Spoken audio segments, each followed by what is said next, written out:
Olá pessoal, tudo bem? Hoje nós vamos resolver alguns exercícios que envolvem a segunda lei de Ohms, né? A famosa equação da rolinha, né? Vamos lá então. Uma equaçãozinha lá do Albert Einstein, né? Diz o seguinte: o axônio é uma parte da célula nervosa responsável pela condução dos impulsos nervosos que transmite a informação para as outras células.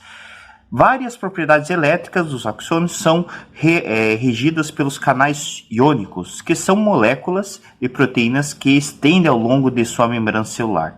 Quando aberto, um canal iônico possui um poro preenchido por um fluido de baixa resistividade.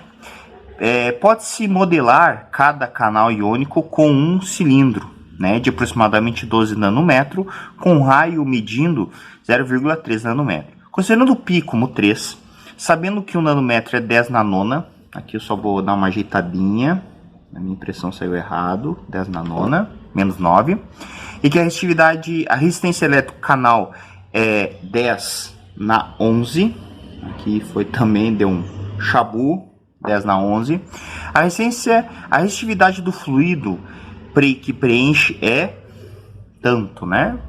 Bem, que acontece devido aos probleminhas de Windows. Vamos lá, gente. Então vamos dar uma ajeitadinha aqui. O que ele está pedindo basicamente? A resistividade elétrica, né? Então vamos só relembrar o que seria, né, cada propriedade aqui. Gente, segunda lei de Ohms, né? Ohms. O que ele fala? Ele fala sobre a resistência elétrica, né? Que a resistência elétrica é uma propriedade do material, né? Que ele fala o seguinte, uma propriedade do condutor, que você tem, que a resistência elétrica, na verdade, ela depende do material, né? Dado por essa propriedade que a gente chama de resistividade. Desse cara aqui, que a gente chama de comprimento. E desse cara que a gente chama de área, certo? É a área de seção reta do nosso amigo condutor. E aqui você tem a resistência do nosso amigo, certo? Beleza, gurizada. Então, né, galera, vamos lá. Então, como é que vai funcionar aqui, ó? Substituição de dados, né? Temos mais nada aqui, ó. O que a gente tem? A gente sabe que a resistência é 10 na 11, certo? Foi isso que ele falou para nós. Ele falou para nós que o comprimento do canal iônico aqui é de aproximadamente 12 vezes 10 na menos 9 metros, porque é 12 nanômetros, certo? E ele falou para nós aqui que existe esse formato cilíndrico, certo? E aqui nós vamos ter que fazer umas mandingas matemáticas. Então funciona assim, ó. Uma chunchadinha, né? Olha aqui, ó. Isso aqui é um círculo, né? Perfeito? É um círculo. Então o que acaba acontecendo, pessoal? Como é um círculo ali, você vai trabalhar com essa área, a área de seção reta, certo? É a área da seção reta. Então você vai ter que calcular essa área aqui, ó. Certo? Essa área desse círculo. Ele não te deu a área, né? Porque aqui é a fórmula da área. Então você vai ter que calcular essa área. Então, nesse caso, a área você vai calcular como πr ao quadrado. Certo? Aqui que está o segredo pulo do gato, né? Então nós vamos ter como 3 vezes 0,3 vezes 10 na menos 9, tudo isso elevado ao quadrado, né? Aí você dá uma resolvidinha aqui, né? Faz aquelas jogadinhas matemáticas, assim por diante, né? E aí você pode resolver, né? Eu vou deixar aqui desse formato, que daí eu acho que eu vou poder fazer alguns cortes aqui, provavelmente, certo? Então provavelmente vai dar assim, ó. 3 vezes 0,3 vezes 0,3 vezes 10 a menos 9 vezes 10 a menos 9. Né? Acho que eu vou poder fazer alguns cortes, algumas mandingas ali. Certo? Vamos lá. Eu acho, não sei se vai dar, vamos ver. Vamos resolver a questão antes. Vamos ficar aqui, irá ficar da seguinte forma. 10 na 11 é igual a resistividade vezes o comprimento. Ó, 12 vezes 10 na menos 11. Opa, desculpa. 10 a menos 9, chabu. É igual a 3 vezes esse cara ali, né? A gente pode colocar como aqui 0,3 vezes 0,3 vezes 10 a menos 9 vezes 10 na menos 9, né? Que eu falei para vocês, a gente pode já fazer uns cortes aqui, ó. Por exemplo, esse 10 a menos 9 eu já posso cortar com debaixo aqui, né? Eu já posso, por exemplo, simplificar. Esse 12 eu já posso simplificar com esse carinha aqui, né? Então aqui, por exemplo, 12 dividido por 3 sobra 4, né? Olha, coisa linda já dá para fazer um negocinho aqui. Então o que me sobra na realidade é 10 na 11 vai ser igual, né, a 4 ρ, e embaixo, né, irá ficar da seguinte forma: 0,3 vezes 0,3, 0,09, certo? Vezes 10 da menos 9 ali, né, que eu multipliquei os dois carinhas ali. Agora eu multiplico cruzado. 4 ρ vai ser igual a 0,09, certo? Vezes 10 na menos 9. Pronto. Rho vai ser... Opa, esqueci aqui, ó. Vezes 10 na mais 11. Pronto. É uma coisa interessante, né? O que a gente tem aqui, ó? Se você juntar esses dois caras, vai dar 9 vezes 10 na menos 2, vezes 10 na menos 9, vezes 10 na 11. Se você cortar aqui, ó, tu vai perceber que todo mundo vai pro vinagre, ó. Tal, né? Já era. E o nosso 4 pode vir dividindo aqui, né? Fechou. Olha aí, ó. Então, 9 dividido por 4. 9 dividido por 4, acho que vai dar 1 ponto alguma coisa, né? É isso mesmo. 1 ponto dividido por 4. 2,25. Isso aí. Ohms por metro. Tcharam! Alternativa A de Albert Einstein. Beleza? Fechou a questão. Certo? Só um jogo de simplificação aí pra gente poder fazer a continha. Ok? Show de bola, né? Vamos lá. Próxima questão. Sempre envolvendo um pouquinho de gráficos. Vamos lá, gente. Questão número 6. O gráfico a seguir corresponde ao comportamento da corrente elétrica que percorre o condutor em função da diferente potencial a ele aplicado. Né? Então, veja que nós temos aqui. Né? Já podemos perceber que, nesse caso, o resistor ele já é ômico. Eu já consigo identificar isso. Isso é muito bom. Sabe-se que nesse condutor é constituído um fio de 2 metros de comprimento e de material cuja resistividade a 20 graus Celsius vale aquilo ali. Determine a área de seção reta transversal do fio e a resistência elétrica desse condutor aí referida à temperatura, né? Então, eu já posso calcular a resistência, né? Eu posso calcular a resistência, eu sei que o cara é ômico, então eu vou aplicar a primeira lei de Ohm, que é o Uri, né? Eu pego qualquer ponto dele para fazer isso, né? Como ele é um ômico, qualquer ponto me serve. Sei lá, eu vou pegar aqui esse aqui que é mais fácil, né? Acho que esse aqui é mais legal. Então, por exemplo, eu sei que a tensão vale 100, a resistência é esse, e aqui é 200 mA, né? 200 mA, eu posso fazer a substituição, né? Por exemplo, eu sei que é 0,2 amperes, vezes 0,2 amperes. Faço dividindo, certo?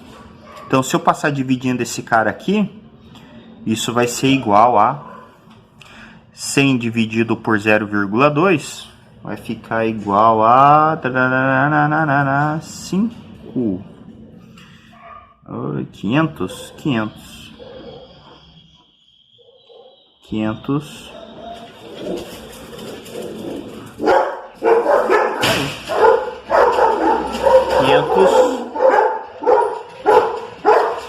cachorrada, 500 ohms, certo?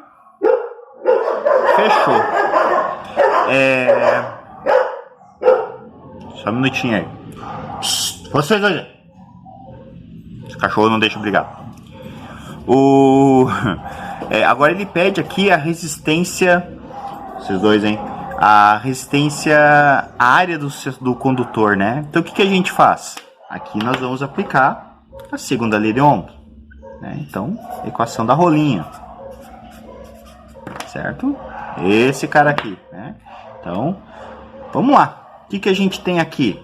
Nós temos a resistividade do material, que é o ρ, 1,75 vezes 10 a menos 6. Nós temos o comprimento do nosso amigo, 2 metros, e é só o R que acabamos de achar. E aí, só meter bala e substituir. Então vai ficar o seguinte: 500 é igual a 1,75 vezes 10 na 6. O L, 2 metros. E a área é o que nós temos para hoje, o A, certo? Faz a substituição. Então nós teremos o seguinte: 500A é igual a 2 vezes esse cara aqui, né? 2,75 vai dar 13,5. Confere, produção. 13,5. É isso mesmo? Vou fazer conferência de tudo que tá difícil. 1,75 vezes 2 é 13,5, tá certo? Então 3,5 vezes 10 na menos 6, certo? Passa dividindo para o outro lado. Então nós vamos ter 3,5 vezes 10 a menos 6 sobre... eu já vou deixar em base 10 aqui, ó, para ficar arrumadinho, né? Então nós teremos o seguinte: A igual 3,5 dividido pelo 5. Se eu fizer essa divisão, vai dar 0,7 vezes 10 na menos 8. 8 o que, né? Se vocês observarem as unidades que está aqui, ó, tá em metro quadrado, né? Mas se vocês observarem o que nós temos aqui, né, ela tá em centímetro quadrado, né? Daí como é que você converte de metro quadrado para centímetro quadrado, né? Tem uma regrinha que eu aprendi lá na faculdade, bem simplesinha. Funciona assim, ó.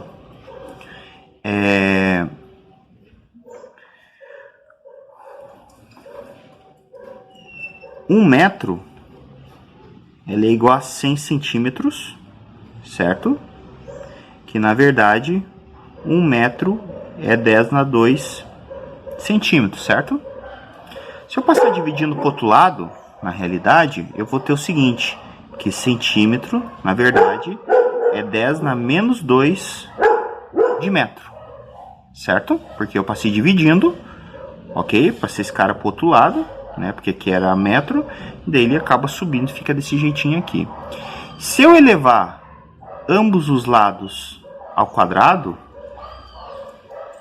certo? Se eu levar ambos os lados ao quadrado, aqui vai ficar centímetro e aqui eu vou levar ao quadrado, certo? Então eu vou ter o seguinte: centímetro quadrado é igual a 10 na menos 4 metro quadrado. Certo? Então, na verdade, o centímetro quadrado, ele rouba, na real, 10 a menos 4. Certo? Então, é isso que eu vou fazer aqui. Aqui eu vou roubar 10 a menos 4 esse cara. Então, fica o seguinte: A é igual a 0,7 vezes 10 a menos 4 vezes 10 a menos 4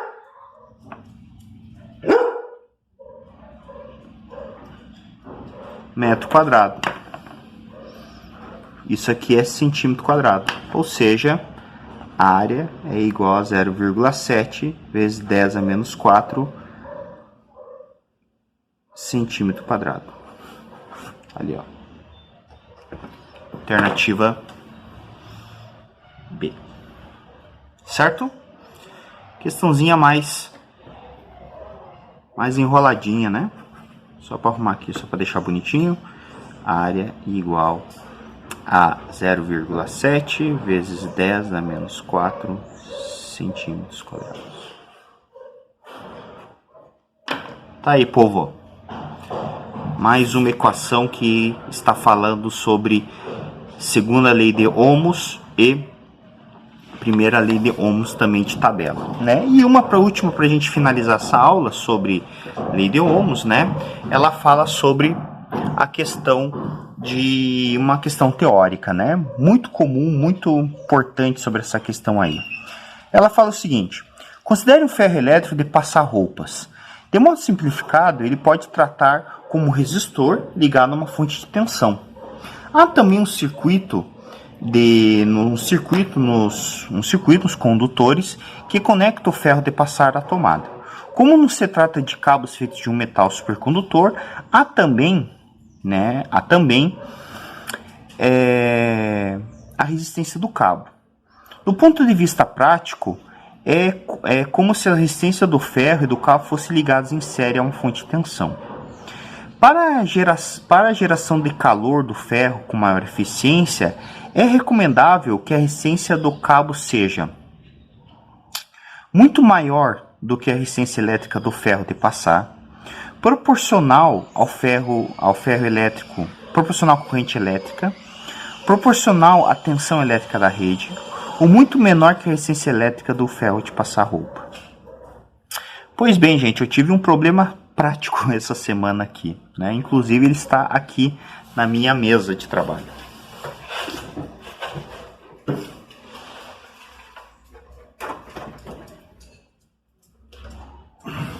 Minha mulher tá louca da vida comigo, mas eu queimei a panela dela. Queimei não, na verdade, estraguei a panela dela.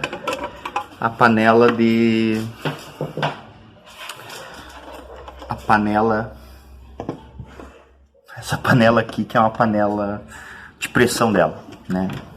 Mas eu descobri o porquê, né? Porque eu sou um cara curioso e a gente descobre as coisas aqui, porque afinal aqui é oficina, né? Vejam, deixa eu ver se consegui mirar aqui. Essa panela, ela tem, por exemplo, uma parte de um circuito, né? Ela tem toda uma parte aqui dentro, tudo mais. E aqui dentro ela tem uns conectores aqui que faz uma ligação. Ela tem um fusível, que é um fusível, deixa eu ver se eu acho aqui. Acho que tá aqui. Não é esse. Cadê ele?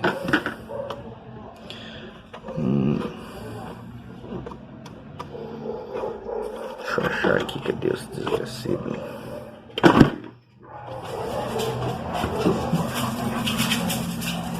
Não, eu tirei.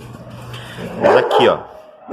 Aqui tinha um fusível, né? Eu acabei fazendo um emenda para ver se era isso mesmo. Mas o que acontece? Aqui tem um fusível térmico.